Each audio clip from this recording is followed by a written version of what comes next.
สวัสดีตอนนี้เพิ่นกำลังประชาชน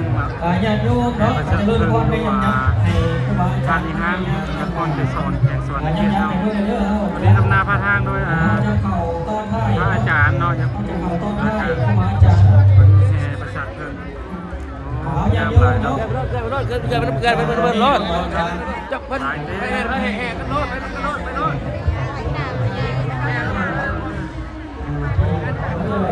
สองมุมเนาะด้านในพระธาตุและก็ในบริเวณพระธาตุด้านนอกเนาะนอกพระธาตุนี้จะเป็นครูบาอาจารย์ตั้งท่าโดยอาจารย์พรสุข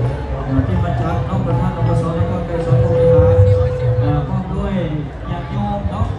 อันนี้เป็นประชาชนเนาะขบวนประชาชนของแต่ละบริษัทแต่ละห้างเริ่มที่เขาเจ้านำมาในงานครั้งนี้กำลังเริ่มเครื่องเนาะ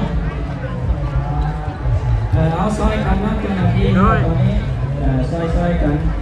เพื่อความเป็นระเบียบการนำกาแฟเนาะเพื่อความเป็นระเบียบเพื่อความจงงามยังไม่ต้องสับสนเนาะสำหรับเสียงดนตรีเนาะเสียงดนตรีในการให้กับน้องก็เป็นอยู่ได้น้องส่งดนตรีเอาเสียงดนตรีกันอยู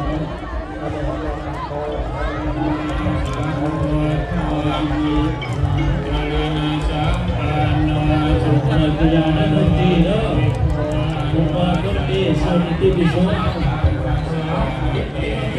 คือจงหมดที่ประชาชนเนาะคณะการนำแฝงการนำเมืองการนำน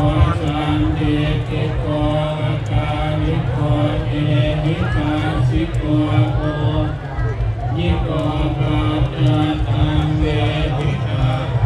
เวโนสุขันตุปันโนตัสสะ